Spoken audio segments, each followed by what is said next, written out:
Chapter 19. I took a deep breath and took off. I ran to the next aisle and stared down the row of lockers. I knew I was about to see something ugly, something horrifying. But no, it was a kid in my class. A short, skinny, red-haired guy named Victor.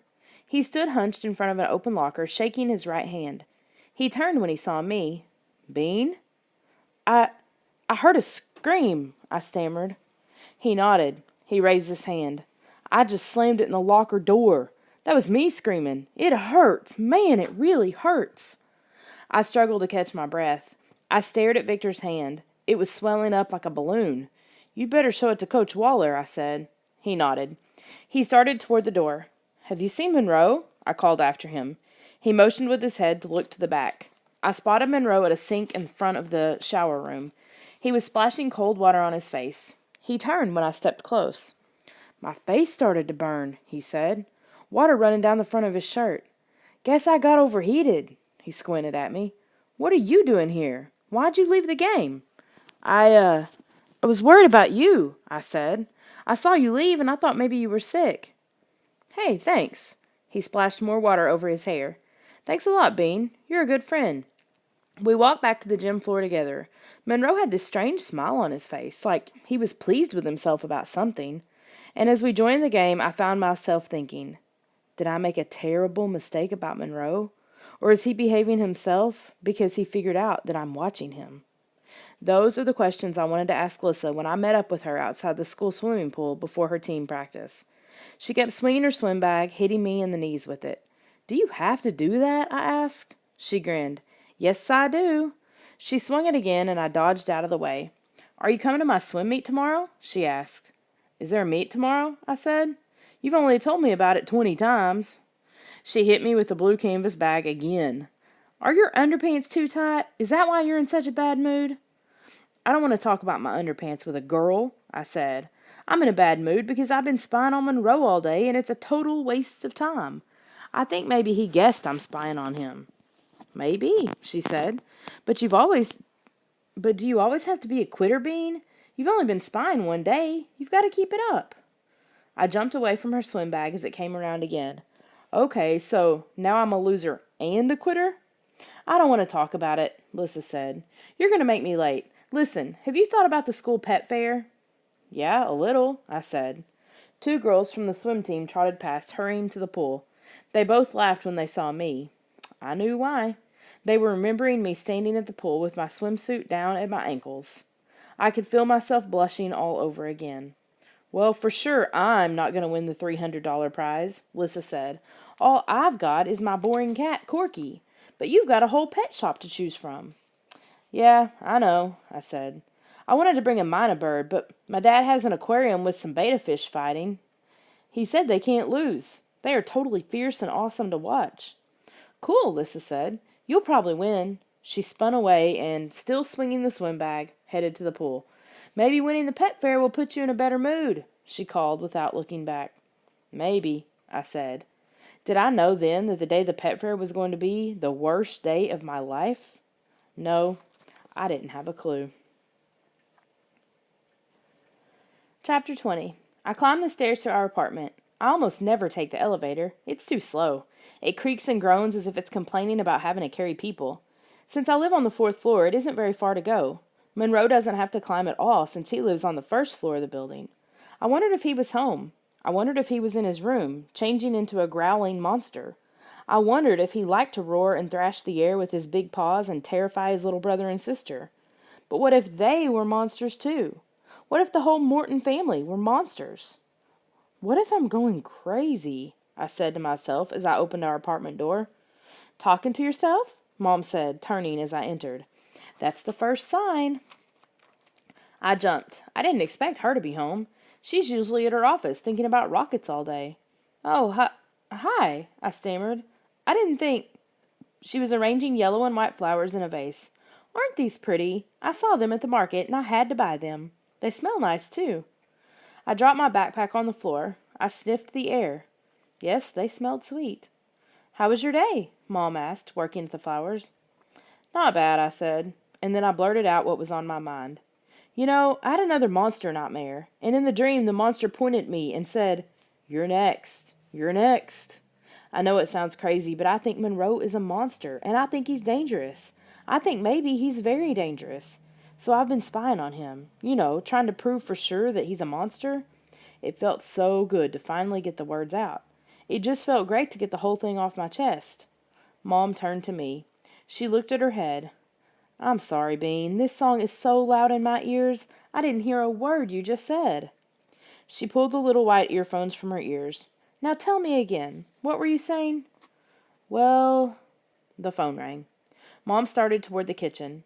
I'd better get that. I've been expecting a call from Houston. I felt out a long whoosh of air. I suddenly felt like a deflated balloon. I could hear Mom talking on the phone. She just kept saying, yes, yes, yes. Who knows what that was about? When you're a rocket scientist, you get a lot of calls from Florida and from Houston and Washington. People are always calling and asking her advice. Dad gets calls too. It's usually about sick pets, or pets that died. Dad says he just sells pets, he doesn't doctor them, but people call anyway. I dragged my backpack into my room. I checked the desk to make sure there were no dead animals there. That's what I thought about every time I walked into my room. Will I find another dead gerbil? My next thought, is the monster coming for me? Am I really next? I shivered. I wasn't safe, not even in my own bedroom. I walked to my bedroom window and pushed aside the curtains. The window looked down on the street. Whoa. I could see Harlan down there. He was talking to two blonde-haired girls. I couldn't see their faces, just the tops of their heads. Harlan shoved one of them really hard, and she toppled onto the sidewalk. Her friend pulled her to her feet, and they both ran away. Harlan acts like a monster all the time. I suddenly remembered what Lissa had said to me. She said if I ever stood up to Harlan, my nightmares about being chased by a monster would stop. That's because I told her I thought Harlan was the monster in my dreams. But that was before Monroe moved in. Hey, Bean, can you do me a favor? Mom shouted from the kitchen. I turned away from the window and made my way down the hall. What's the favor? Run down to the store on the corner and buy sour cream. You know your dad likes sour cream on his baked potato, and I completely forgot to buy it. No problem, I said. She handed me a $20 bill. Just get a small container. You and he are the only ones who eat it. I nodded and headed out the door. I tucked the money in my jeans pocket and started down the stairs. I could hear voices in the stairwell from one of the floors below. I went past the second floor, landed, turned, and started down to the first floor. But I stopped halfway when I heard strange sounds. Not talking. I heard a grunt, then a low growl. I gripped the banister. It sounded like two dogs were having a fight down there. I peered down. The curve of the stairway hid them from sight. I heard an angry snarl, and then the sound of teeth gnashing. A squeal. Another squeal. Hard thumps like someone bumping the wall. And then two throaty growls. I held my breath and listened. Could there be a dogfight in the stairwell?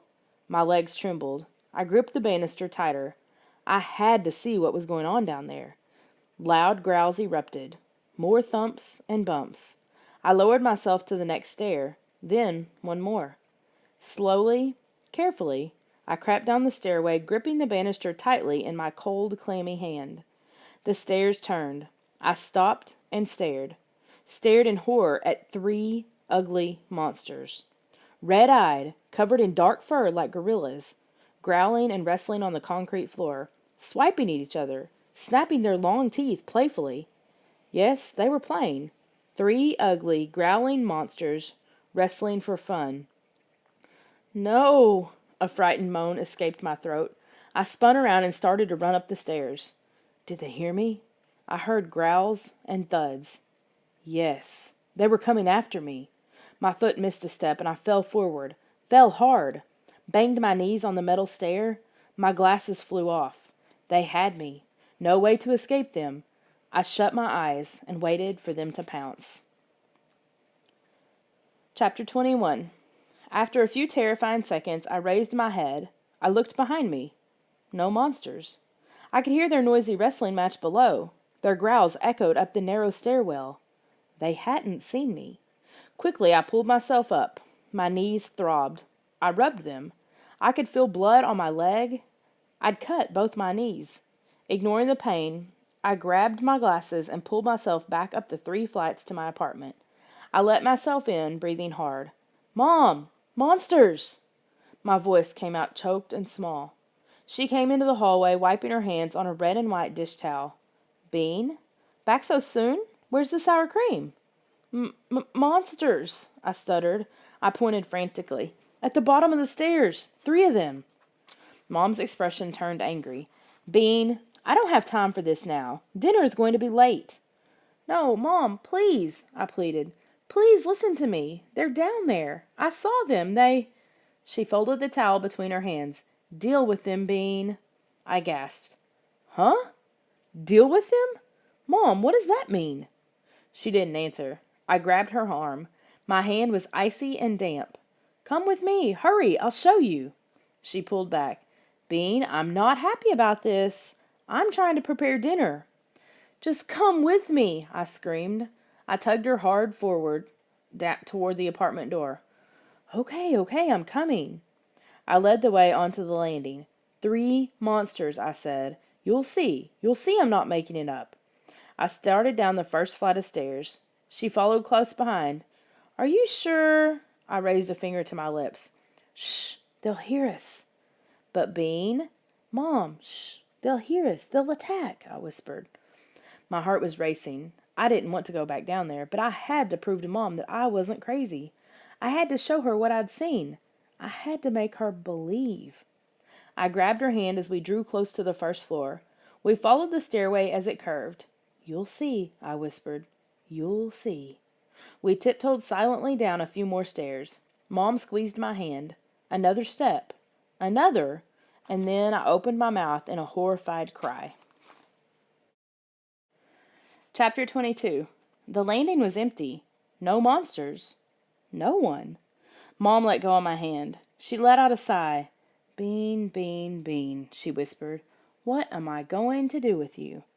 You've got to believe me, I stammered. They were here. I saw them. Of course they were, she said. There are monsters everywhere you look. I scowled at her angrily. Why was she making fun of me? Why couldn't I get her to take the whole thing seriously? There were real monsters here. My life was in danger, and all she did was laugh at me? I felt defeated. Weak and defeated. Too weak to argue with her. She gave me a gentle push with both hands. Go get the sour cream. I tried to call Lissa that night, but she didn't answer her phone.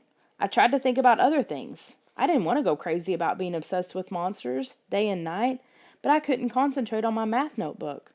And I read a few chapters of The Call of the Wild without even seeing what I was reading. Face it, I was totally messed up.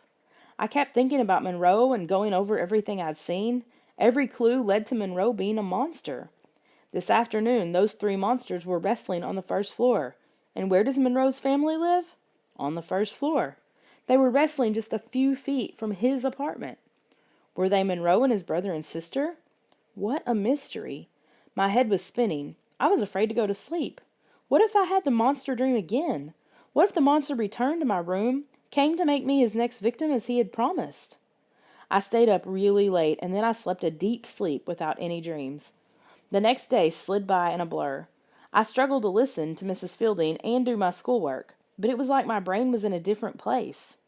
Lissa's swim meet was after school. Monroe joined me as I crossed to the pool building. I didn't really want to be with him. Face it, I was totally scared of him now. But I had no choice. I couldn't tell him I didn't want to sit with him. I opened the doors and was greeted by a roar of voices. A big crowd of kids and teachers had come to watch the first girls' swim meet of the year. Lissa was doing her warm-up in the deep end of the pool. She moved gracefully through the sparkling blue water. The ceiling lights reflected in the pool, like spotlights shimmering on the surface. She raised her head and waved to us, then went back to her steady strokes.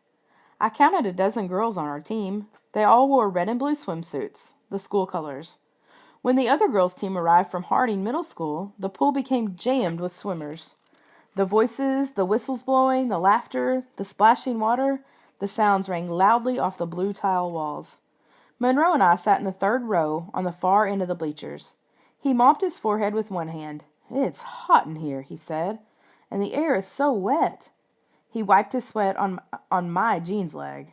Hey, give me a break, I groaned. Don't you love the smell of chlorine? We should jump in the water, he said. Cool off. I squinted at him. In our clothes? It would be bold, he snickered. You go first, I said. Dare me? Was he serious? We both laughed. I was pretending everything was normal. I didn't want to give Monroe any clues that I was suspicious of him. Miss Green, the girls' team coach, blew her whistle, calling all the girls to the side. The Harding girls continued their warm-ups. Lissa is in the first event, I told Monroe. She says it's her best chance. She really wants to win this race. Look at that girl, Monroe said, pointing. He pointed to a Harding girl climbing out of the pool. She was big and powerful looking and at least 6 feet tall. Is she really in middle school? She's a giant. Oh, hope she isn't racing against Lissa, I said. A few minutes later, I knew that it wasn't Lissa's day. The tall, powerful Harding swimmer lined up to swim against her. Lissa was doomed. She swam well. She did her best, but she was no match for the Harding girl. Lissa finished nearly half a lap behind her. I watched Lissa slump unhappily at the side of the pool. Water dripped down her face. She didn't even bother wiping it from her eyes. She kept shaking her head and muttering to herself. I felt bad. I knew the race meant a lot to her. I wanted to go tell her what a good job she did, but the next race was starting. Lissa pulled herself from the pool and, still shaking her head, walked to the team bench. Too bad, Monroe said. Lissa didn't stand a chance. That Harding girl could eat Lissa for lunch. Why did Monroe think so much about lunch? And eating humans? Was that a clue? Hey, I've got to go, he said. He jumped off the side of the bleacher. I only came to see Lissa. Are you staying? I watched the next two girls start to swim. Yeah, I'll stay, I said. I want to wait and talk to Lissa. Later, dude. He disappeared behind the bleachers. A cheer went up as the girl on our team reached the far end of the pool, kicked off the wall, and began to return. I turned and saw Lissa on the bench. Her head was down. She wasn't even watching. A few of the races were close, but we lost almost all of them. The Harding team was just too strong. After the last race, the team strode into the locker rooms. The bleachers emptied. I climbed to my feet and began to pace back and forth along the side of the pool. I knew Lissa would come out, and I wanted to see her. My footsteps echoed in the empty pool building. The only sound. The sudden silence felt strange.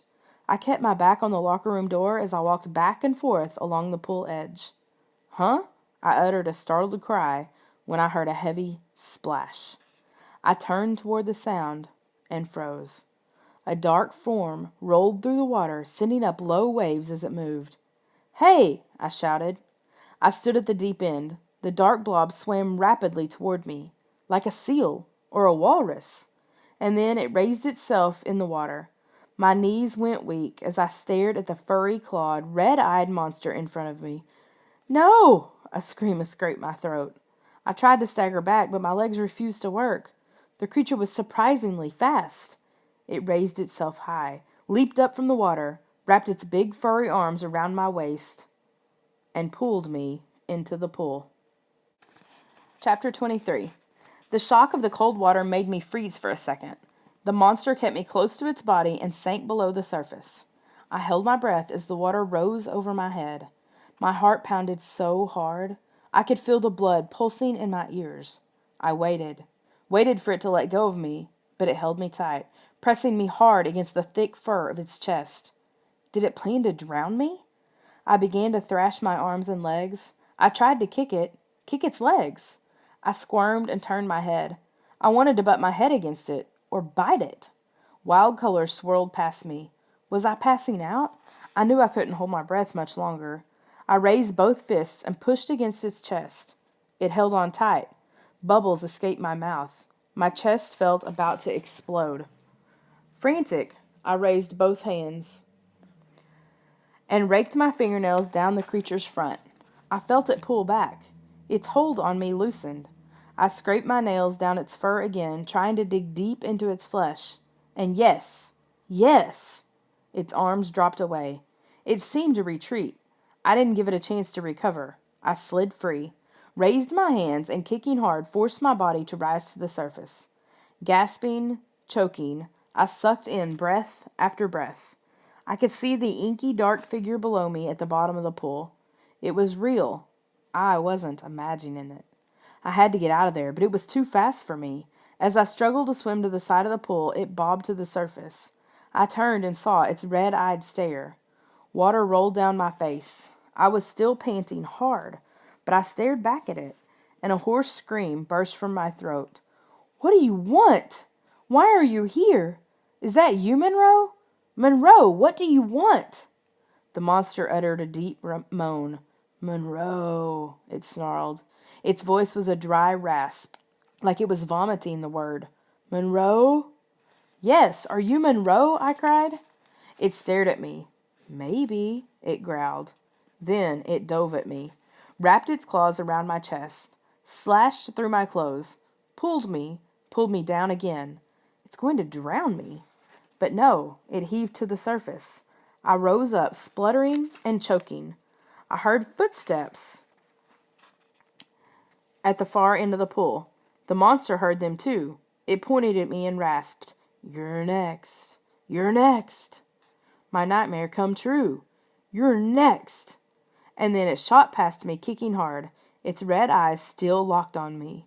It grabbed by the side of the pool and hoisted itself up. The big body sent a tidal wave of water over me, and when the wave had passed, the monster had vanished.